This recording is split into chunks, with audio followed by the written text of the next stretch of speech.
আপনার সবকিছু ঠিক আছে, আপনি ভারতীয় ভিসা আবেদনের জন্য যে সমস্ত রিকোয়ারমেন্ট গুলো আছে সবই জমা দিয়েছেন, এরপরও কিন্তু দেখা যাচ্ছে আপনি স্লট পাচ্ছেন না। আবার স্লট পেয়ে গেছেন, আপনি ফাইল জমা দিয়েছেন, তারপরেও আপনি ভিসা পাচ্ছেন না। কিন্তু কেন ভিসা পাচ্ছেন না? মূলত আমরা গবেষণা করে দেখেছি মোট 3টি কারণে আপনি ভিসা পাচ্ছেন না। সেই কারণগুলো কি, আজকে সে বিষয় নিয়ে আলোচনা করব। সো বন্ধুরা, এই মুহূর্তে যারা ভারতীয় ভিসার জন্য হয়রান, যারা ভারতীয় ভিসা পাচ্ছেন না, ভিডিওটা শুধু তাদের জন্য। সো শুরু থেকে শেষ পর্যন্ত আপনারা মন দিয়ে দেখবেন। ভিডিওটা কিন্তু খুব ছোট হবে, তবে যারা ভারতের ভিসা প্রত্যাশী তাদের জন্য খুবই গুরুত্বপূর্ণ আমার আজকের এই ভিডিওটা।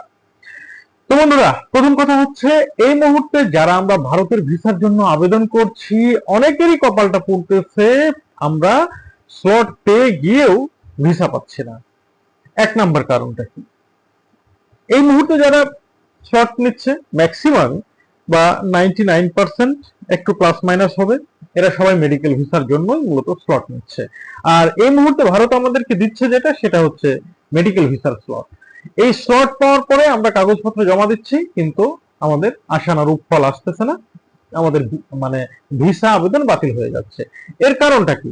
এর প্রথম কারণটা হচ্ছে, আপনার এজ যদি 30 নিচে হয়ে থাকে বা 20 থেকে 30, আপনি একদম মানে ইয়াং এনার্জেটিক ম্যান, এন্ড আপনি টোটালি দেখা যাচ্ছে কোনো প্রকারের অ্যাটেন্ডেন্ট ছাড়া আপনি ভিসা আবেদন করেছেন, সেক্ষেত্রে তারা সন্দেহ করছে। ইভেন যদি দেখে আপনার হাসপাতালের অ্যাপয়েন্টমেন্টটা হচ্ছে দিল্লি, তখন তাদের বুঝতে বাকি থাকে না যে আপনার আসলে মেডিকেল ভিসার কোনো দরকার নেই, আপনি মূলত ভারতে যেতে চাচ্ছেন অন্য কোনো কারণে, বা পরিষ্কারভাবে এটাই বলা যায় যে আপনি ভারতে যেতে চাচ্ছেন শুধুমাত্র কোনো এম্বাসি ফেস করার কারণে। এটা গেল এক কারণ। দ্বিতীয়ত হচ্ছে, যদি এমন কোনো ঘটনা থাকে যে দেখা যাচ্ছে আপনার পাসপোর্ট পূর্বে লস্ট হয়েছিল, আপনি হয়তো সবকিছু ডাটা জমা দিয়েছেন, পাসপোর্টটা আপনার একটা লস্ট আছে, এই কারণে আপনাকে ভারত ভিসা দিচ্ছে না। এটা আসলে কি কোনো গুরুতর সমস্যা?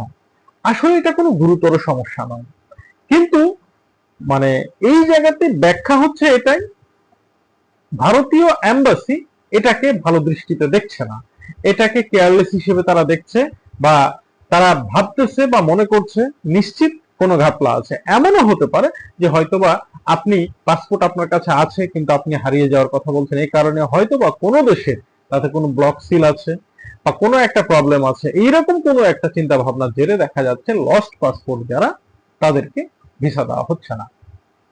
সর্বশেষ কথা, যদি এম্বাসিতে কাউকে সন্দেহজনক মনে হচ্ছে, যখন তারা কাগজ জমা দিচ্ছে বা আইভেকে যখন কাগজ জমা দিচ্ছে, তখন যাদেরকে সন্দেহ হচ্ছে, বিশেষ করে কাউকে যদি তারা মনে করছে যে এই ব্যক্তি আসলে সত্যিকারে অসুস্থ কিনা, তার মেডিকেল ডকুমেন্টস গুলো ঠিক আছে কিনা, এই ডকুমেন্টস গুলো নিয়ে তারা গভীর থেকে গভীর পর্যালোচনা করছে, এবং সর্বশেষ যখন তারা বুঝতে পারছে যে আসলে এই কাগজপত্রগুলো অরিজিনাল নয়, ফেক, তখন আপনার ভিসাটা দেওয়া হচ্ছে না। মূলত এই 3টি কারণেই ভারতের ভিসা হচ্ছে না। এবার আসুন ছোট্ট করে আপনাদেরকে বলবো যে আপনি স্লট কেন পেতে পারছেন না। অর্থাৎ দেখা যাচ্ছে সবকিছু আপনার ওকে হয়ে যাচ্ছে, সর্বশেষ পেমেন্টে গিয়ে প্রবলেম হচ্ছে, বা কোনো প্রকার মেসেজ আপনি পাচ্ছেন না, রিপ্লাই পাচ্ছেন না। এর পিছনে একটা কারণ হচ্ছে, আপনি নিজে নিজে ট্রাই করতেছেন, দেখা যাচ্ছে অনেক টেকনিক্যাল ইস্যু আপনার জানা নাই।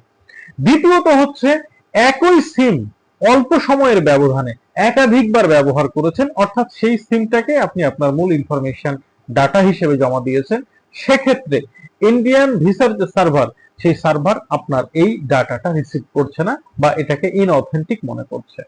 তো এই সমস্ত প্রবলেম গুলোর জন্য দেখা যাচ্ছে যে অনেক চেষ্টা করে আপনি হয়তো স্লট পান নাই, তারপর আপনি আবার দেখা যাচ্ছে যখন আপনি কোনো এজেন্সির কাছে গিয়েছেন, এজেন্সি আপনার জন্য চেষ্টা করতেছে, কিন্তু এজেন্সি চেষ্টা করেও পুরোপুরি লসের মুখে পড়ে যাচ্ছে, কারণ আপনার যে সিম দিয়ে আপনি অল্প মানে এক কথায় শর্ট টাইমের মধ্যেই 2 মাসের মধ্যেই দেখা যাচ্ছে অনেকবার আপনি ট্রাই করেছেন। তো একটা সিমে যখন আপনি ট্রাই করবেন, এরপরে আপাতত আপনি মনে রাখবেন যে 2 মাস ওই সিমটা দিয়ে আর ট্রাই করা যাবে না।